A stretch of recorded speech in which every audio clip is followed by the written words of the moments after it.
Welcome back to Journey of Self-Awareness, your YouTube channel for personal growth and self-exploration. I'm your host, Otto-san Harmon, and in our last video in this little introductory series that we're doing on spiritual practices, we talked about the importance of setting and finding a quiet place that's free of distractions and how that's so important for engaging in spiritual practices. The setting is very important. Another topic now we want to address has to do with our mental attitudes, having the proper motivation, having the right intentions for engaging in a spiritual practice. Of course, when you begin a spiritual practice and as you move along a spiritual path, it's very easy to become distracted by the outside world, by mundane affairs, by desires, or the mind just has a natural tendency to become attracted to all the shinies in our life. And it's very easy to forego spiritual practices and to fall back into the kind of established routine that we've developed as a result of habits all of our lives, and forego spiritual practices and not pay attention to what's important. So it's important to develop the proper motivation and the proper mental attitudes that'll keep us going on a spiritual path. Part of this, of course, has to do with developing the sufficient commitment and dedication to a spiritual path. And some of that has to do with realizing that ultimate joy and happiness and fulfillment isn't going to come from pursuing these desires and attractions and our wants in the outside world. The outside world isn't going to cut it in the long run. It's insufficient. It's deeply unsatisfactory in the long run. You'll eventually find out that it's unfulfilling. And so as we decide to engage in spiritual practices before we begin a meditation practice, for example, it's essential for us to cultivate the right motivations, and we want to be sure that we're doing this for the right reason. You don't engage in spiritual practices for yourself. You're engaging in spiritual practices for the benefit of others, to help other people. You want to find enlightenment or awakening or this deep sense of inner peace and fulfillment so that you can be of benefit to others. This is the proper motivation. It's the compassion. It's the compassionate wish to be of benefit to others and to benefit all beings. This is a mindset that helps us align our practices with a broader purpose, and which will help us go the mile and stay with it. There are many other attitudes, of course, which we'll think about and which we'll come back to and talk about in a moment, but it also helps for us to meditate on impermanence and to reflect on the transient and impermanent nature of all worldly concerns and develop a sense of renunciation so that we detach from our desires and our fears and aversions, and which will help create a mindset that is conducive for meditation, for contemplation, for spiritual practice, and for progress on a spiritual path. Tibetan Buddhist teachings, of course, encourage us to reflect on the transient nature of life and wealth and our relationships and even the body. Nothing is permanent. Nothing will last. I encourage you to go back and look at my video on impermanence, where I talked about the transient nature of my grandfather's life and how eventually there was nothing left. And I mentioned that I am among the only people on the planet to this day who remembers him, who will be able to tell you what his life was like. It's gone into the dustbins of history. This is also the case for our own lives, of course, and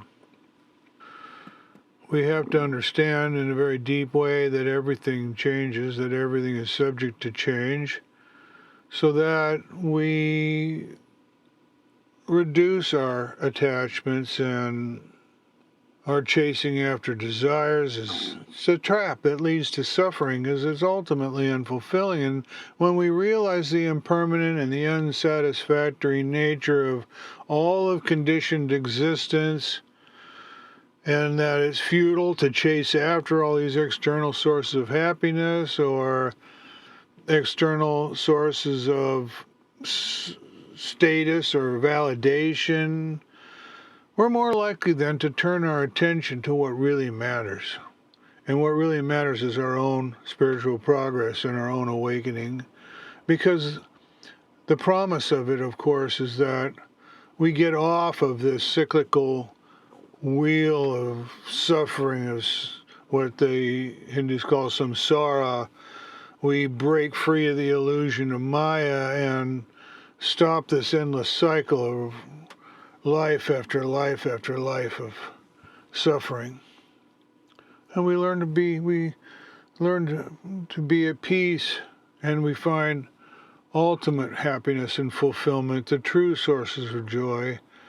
And then, of course, we naturally want to be a benefit to others. Compassion and wisdom go hand in hand. They're one and they mutually reinforcing and supporting one another, and the two coincide in an awakened person. Another attitude that can help is, of course, is faith. I've talked about this in videos in the past, and devotion. There are devotional practices. This is another area that we'll probably want to come back and talk about later when we talk about different classes or categories of spiritual practices. There are very many spiritual practices designed to enhance our sense of devotion for the divine. And in Tibetan Buddhism, of course, we take refuge in the Dharma, the holy teachings, the scriptures, and we develop faith in those teachings and in the lineage of gurus that have come before us, and we develop a sense of devotion for our own teachers, which is vital. It's critically important. So devotional practices help us then cultivate a mind that is open and receptive to spiritual practices. Helps us to understand that we're on a genuine spiritual path. When I had my initial awakening and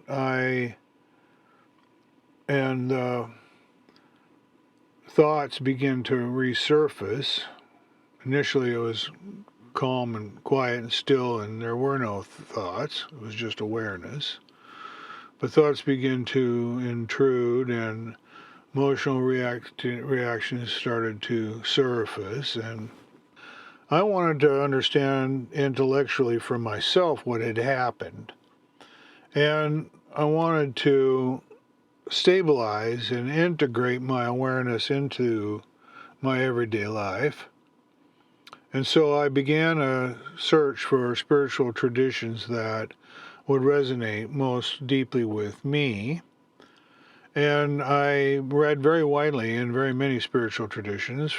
And eventually I settled on Tibetan Buddhism, and I delved deeply into Tibetan Buddhism.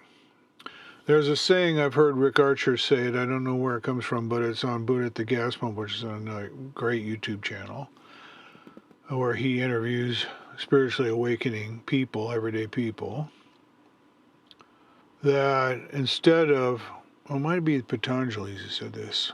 Anyway, instead of digging very many shallow wells, it's more beneficial to dig one deep well if you want to strike water. And that's what I did in Tibetan Buddhism. I went into it very deeply.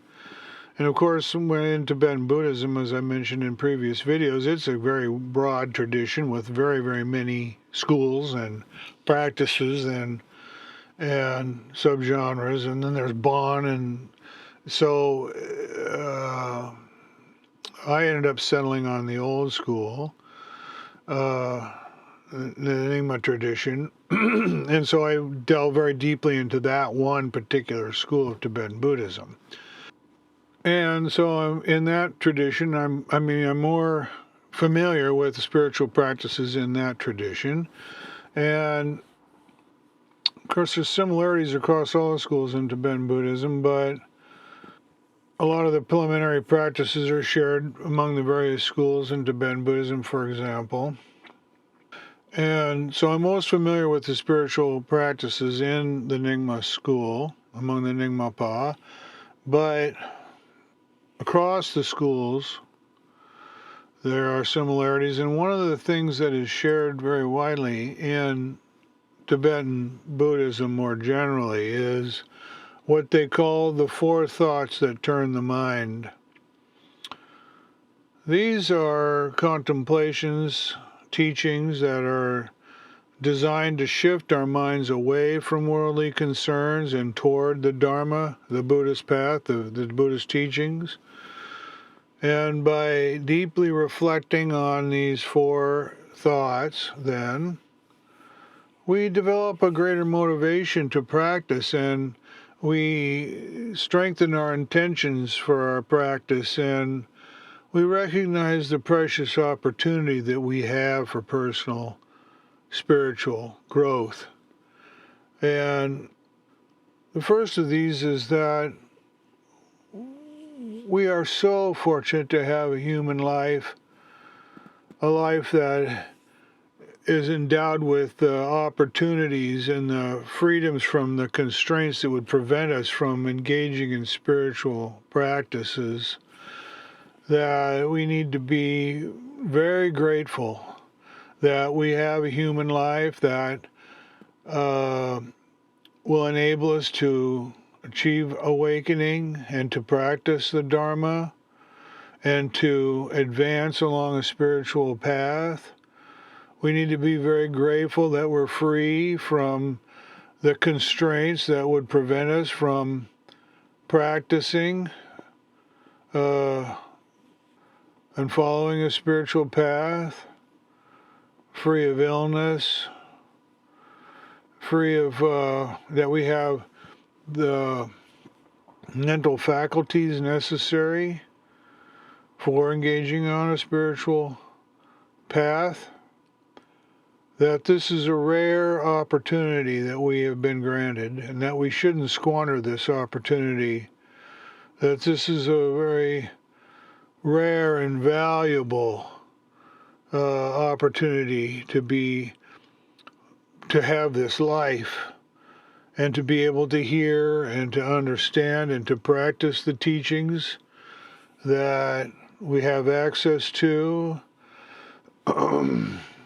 Out of so many people on the planet, they don't have the opportunity to pursue a spiritual path. They're blocked with so many things, and to realize that we have this precious opportunity helps us develop a sense of urgency and a sense of gratitude, and helps us motivate us on the spiritual path. We should be so grateful that we have favorable conditions for practice, that we have access to the teachers, the teachings, and to an environment that we're able to find the right setting for spiritual practices. That it would be foolish for us to do anything but engage in our spiritual practice. This is the most important thing we can possibly do with our lives.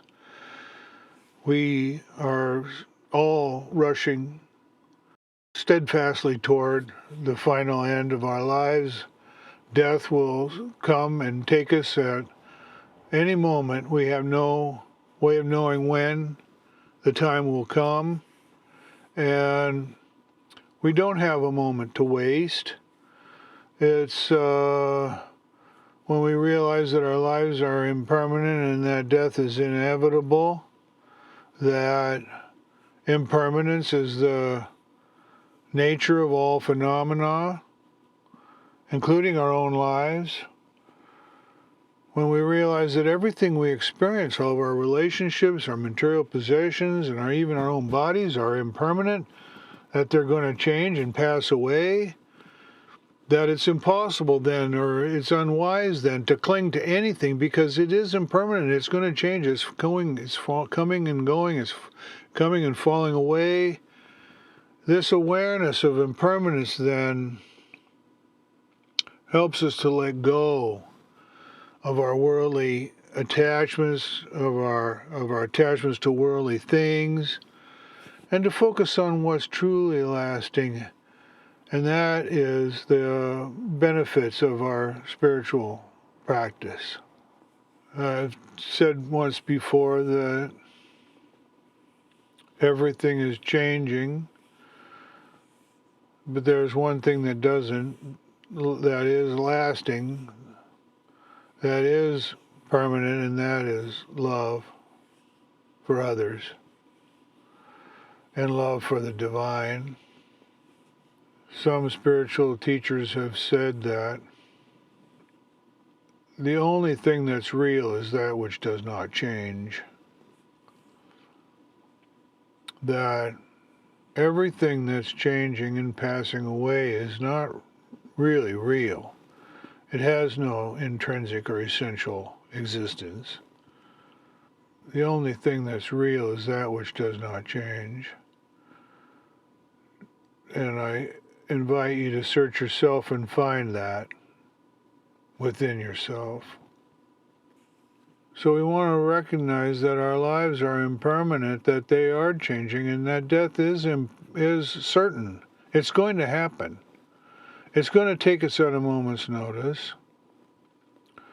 And, of course, meditating on death, which is done in very many spiritual traditions, it isn't meant to be morbid. It's meant to encourage us to live with purpose and intention and to realize what's truly important and to know that we must eventually leave behind all of our worldly concerns. That helps us to overcome our identification with the body, with the egoic mind, with the sense of self, the false sense of a separate self. And so meditating on death can be a powerful motivator to help us establish the right priorities in our spiritual practice.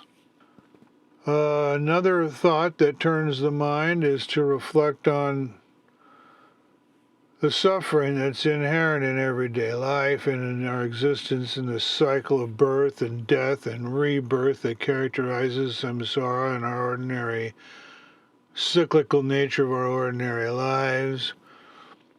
We can reflect on how all of our achievements are ultimately unsatisfactory and unfulfilling, in that there's various forms of suffering and that pervade existence. The Buddha, of course, pointed this out in his initial teachings. There's the suffering of pain, of illness, of old age and death, and the suffering of change, and realizing that everything is impermanent and that our pleasurable experiences won't last. And there's the pervasive sense of suffering that arises simply from being in a state of ignorance and not knowing our true self. I've mentioned this in many videos in the past, that identification with the sense of a separate self is the very definition of suffering. It's the source of all of our ills. And escaping that, loosening the grip of the separate self and escaping the sense of a separate self is the most important thing we can possibly do. It's how we achieve what Jesus called everlasting life. When you realize that you're not the body and that you're not who you think you are, when you realize who you really are, then you realize that you're infinite, that you're unborn, and that you will never die, and that the conscious awareness, the background of conscious awareness, which is who you really are, which is the creation of all things, the creator of all things, persists throughout time, and that when you shed the body and it falls away, that it's going to be okay. You're going to continue. At least a part of you will continue. The most important part of you will continue. This is the beauty and the benefit and of spiritual practices. And of course, it's not a benefit for you so much as it's to help others and to be a benefit to others. The fourth thought that the Tibetans talk about that turns the mind is to do with the laws of cause and effect. I spoke in a few videos ago about determinate origination and how everything arises from a multiplicity of causes and effects.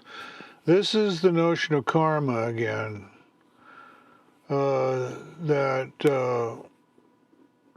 everything is changing as everything is bound up in this interdependent web of causes and effects, that this is an ongoing nature of karma, and every action that we take, whether it's positive or negative or neutral, has consequences that affect everyone around us and the whole world around us. And positive actions and positive emotions lead to happiness. They lead to fulfillment and satisfaction and joy and peace, while negative actions have detrimental consequences that lead to suffering, not only for ourselves but for those around us. Think of anger, for example, and the detrimental effects that it has on not only ourselves but everyone around us. I've spoken about this very, very many times. So we have to realize that that everything we do matters. I've said it's not what happens to us so much that matters, it's how we react that counts. So when this understanding then of karma shines a light on the importance of ethical conduct and leading an authentic life that's grounded in morality and the holy virtues, and that we need to pay very close attention to our own actions and our words and our thoughts and our emotional responses. This is part of becoming a self-aware individual and leading an examined life. It's becoming intimately aware of our internal subjectivity and our relationship to the world around us, and to become very intimately aware of the causes and the effects in our lives and how we relate. So we have to take responsibility for ourselves and our actions and our emotional reactions.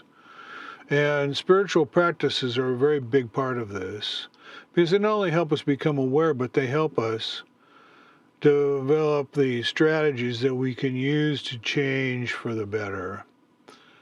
And this is a fundamental justification for engaging in spiritual practices. They help us become good and better people over time, so that we're part of the solution instead of being part of the problem in our everyday lives.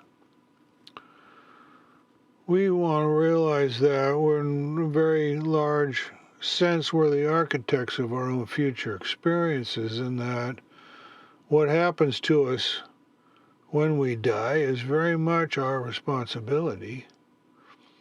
We need to cultivate positive actions and avoid negative actions. There's a whole list of things that you shall not do. Kill others and steal, and it has to do with, it comes up in Christianity as the Ten Commandments. And Jesus' exhortations to be humble and to be meek and lowly and to not put yourself first. When we reflect on karma, then, it encourages us to engage in virtuous activities or actions, and to cultivate generosity, warm-hearted loving kindness, compassion. It motivates us to pursue spiritual wisdom, to study the Holy Scriptures and the teachings, and to purify our past karma and overcome what I've called the negative samskaras through practices like confession, seeking what in Christianity is called repentance, seeking divine forgiveness, forgiving ourselves for our past misdeeds and seeking forgiveness from the divine. These are part of the purification practices, a class of purification practices that we'll probably want to come back and talk about later.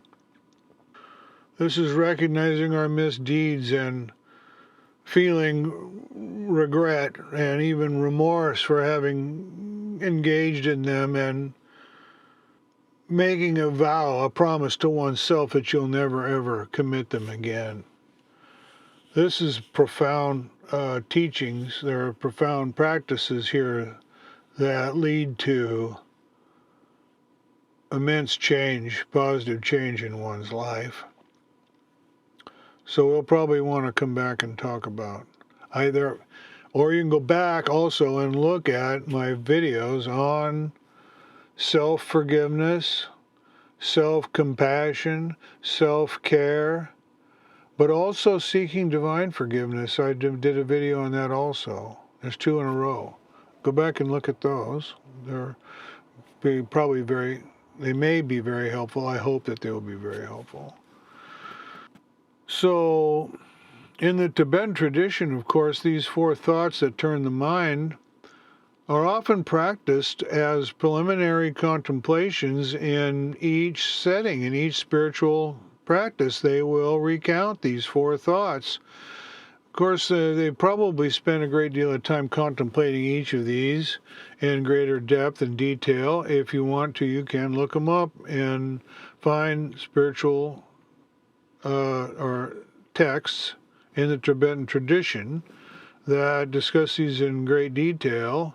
And then after you have given them a great deal of thought and maybe integrated them into your spiritual practice, you can then recall them very quickly every day in a spiritual practice, the beginning of a spiritual practice session, and recall them very quickly and derive the same benefit that you ultimately derived as a result of more lengthy study.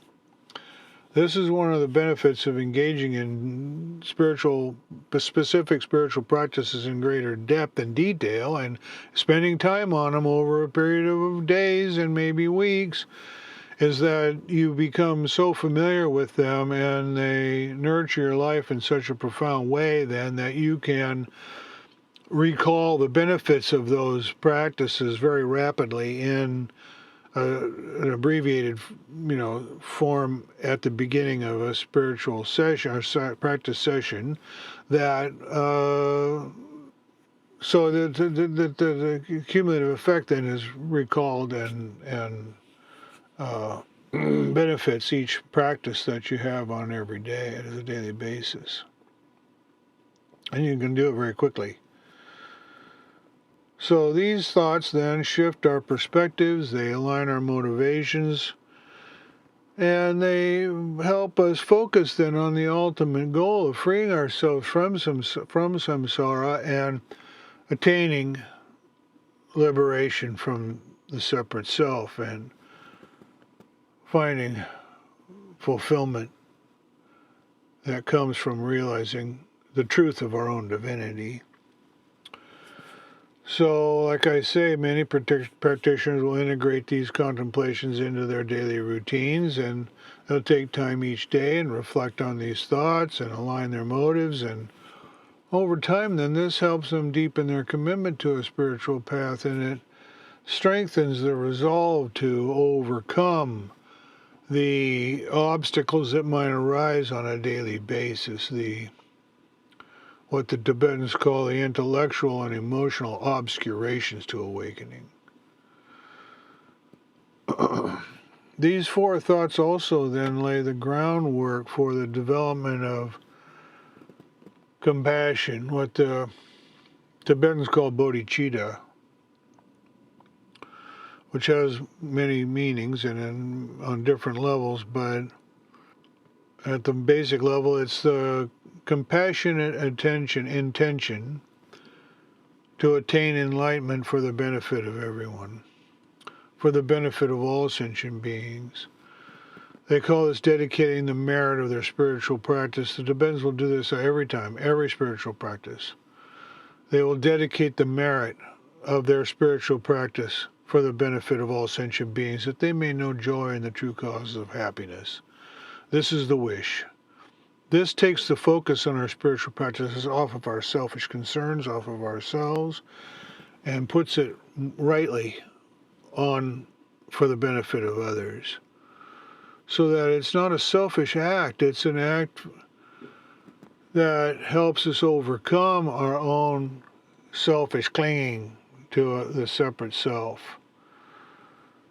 So this is part of what I mean by having the right motivation for engaging in a spiritual practice. When we understand the preciousness of our human life and the impermanence of all things and the suffering that's inherent in cyclic existence and the law of karma and cause and effect, then we become more committed to helping others escape the suffering that they're in. We see the suffering in others. We feel compassion for them. Our heart bleeds for them, and our wish then is that they too will achieve liberation and find the true sources of joy and happiness in their lives, that they will be free. And if everyone is free, then the world would be a heavenly place. It would be a miraculous transition for all people to achieve a sense of awakening and forgo their own selfish concerns and greed and overcome their anger and their fears and their jealousy and their envy and all the things we've talked about in the last few months. So these four thoughts then are powerful contemplations. They'll help us on a spiritual path. They'll help us to motivate us, to keep us going, to keep us aligned, to keep our minds focused on the ultimate goal. We focus on the preciousness of our human life and the opportunities that we've been granted. Helps us to develop a sense of gratitude. And we develop a deep sense of urgency on the path. We realize that our lives are going to come to an end and that we need to be ready when that moment comes. If you haven't conducted spiritual practices that will enable you to face death without fear, then the outcome, when death comes, it will be too late. It's too late to engage in spiritual practices when you die, when you're on your deathbed.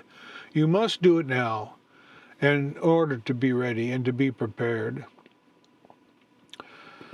And the Tibetans have been all through this. There's very many powerful books on the death process and what happens to us after we die. and how we can be prepared for when that moment comes. This is a more advanced topic, and I'm not sure we're going to want to talk about it in this channel. I might talk about it more if I get enough comments that people want. If people really want me to, then I may come back at a later time and have a video on the Bardos states and what happens after death. These 4 thoughts that turn the mind then help us lay the foundation for subsequent spiritual practices and ensure then that our efforts are grounded in wisdom and compassion. These two are supremely important. They go hand in hand. So we've talked about the power of spiritual practices to reshape our realities. That was 2 videos ago. And we've talked about the importance of finding the proper setting for spiritual practices. And now we've talked about a little bit about proper attitude and motivation and the intentions for our spiritual practices. I'm not sure where I'm going to go from here, but we may begin our discussion of different classes or categories or genres of spiritual practices and talk more about them. And I may end up talking about some specific practices that have helped me, that I have found beneficial. If you want me to discuss specific spiritual practices again, you might want to leave that in the comments below. Well, I think that's enough for now. Thanks for watching and thanks for tuning in. Appreciate your support for the channel. Be sure to tell your friends about us. Hit the like button. And we'll see you next time right here on Journey of Self-Awareness.